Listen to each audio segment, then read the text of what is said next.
ahead and talk about chemical and physical changes and properties.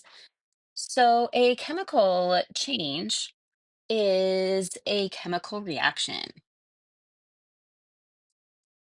So, this is a chemical reaction.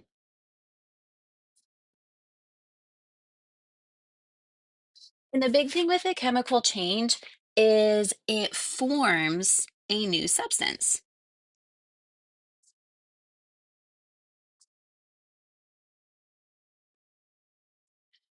So, the big thing with this is you change the identity of the substance. Whenever you do something chemical on a substance, you're going to change the identity of that substance. So, a chemical change is taking one substance, performing a chemical reaction, which results in a new substance. A chemical property is something that describes the potential reactions,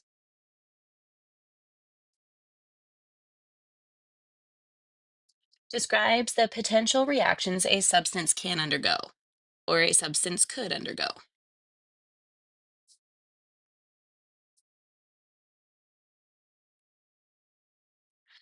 So, an example of a chemical property are things like flammability. Is something flammable? Rusting or explosiveness.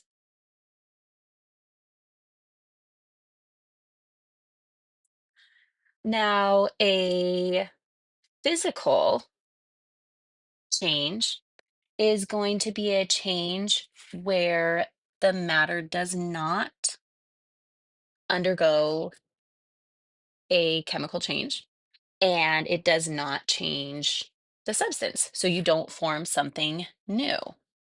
So this is a change in matter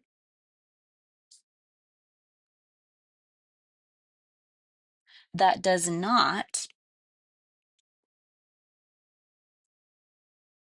change the identity of the substance.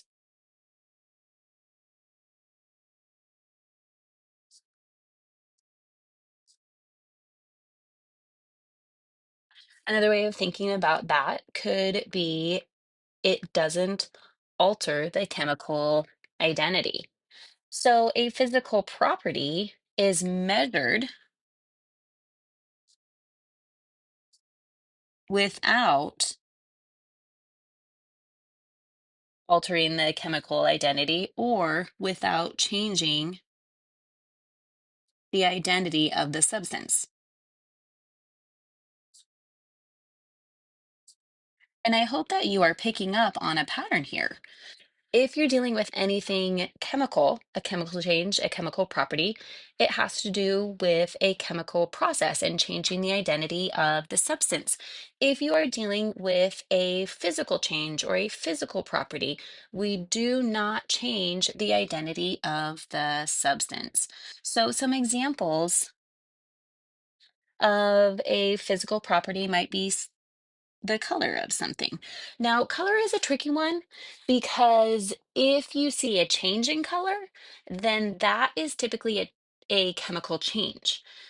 Now, if you're just observing the initial color of something, then that would be a physical property. Melting point is a physical property.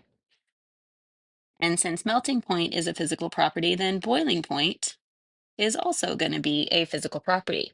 So changing from a gas to, or sorry, a liquid to a gas would be a physical change. We're not changing the identity of the substance.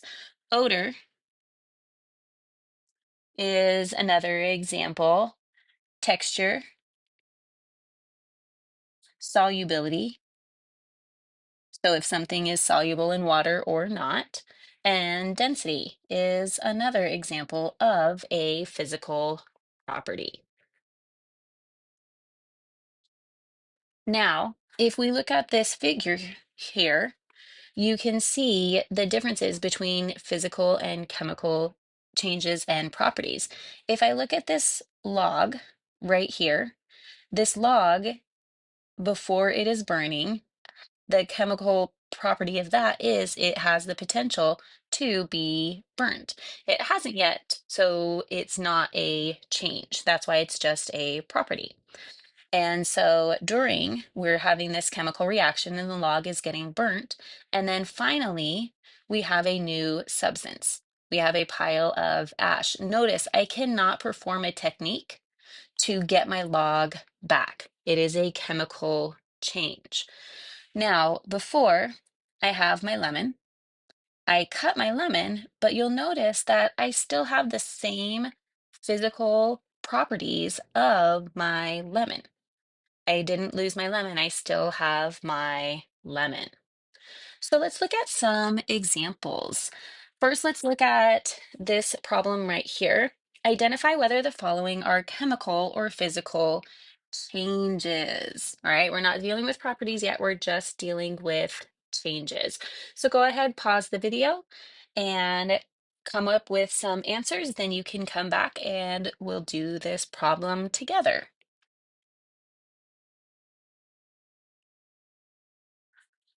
All right, hopefully you have some answers and let's look at this problem together. So cutting an apple, did you change the identity of the apple? Nope. Then that is going to be a chemical change.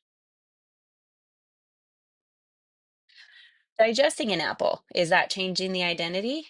Absolutely. Can you get your apple back after it's been digested? Sorry, this is not chemical. Lo siento. Cutting an apple, you did not change the identity, so that would make it physical. That's my bad. All right, so digesting an apple, you can't get it back, so that would make it physical, or that would make it chemical. Man, I'm getting that all kinds of messed up. All right, let's look at C. If we are dissolving salt in water, yes, the appearance of the salt changes, just like when you cut the lemon in the previous slide, it changes that physical appearance, but it doesn't change the chemical identity. When you have salt and you dissolve it in water, you still have salt. Do we have ways to get that salt back? Absolutely. We can boil off the water and get the salt back.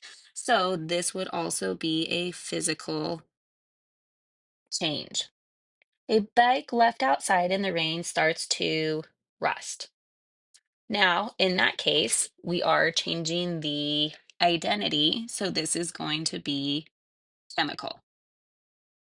Finally, cooking eggs for breakfast. So I start off with my egg. I get egg at the end of that process. However, I have changed it.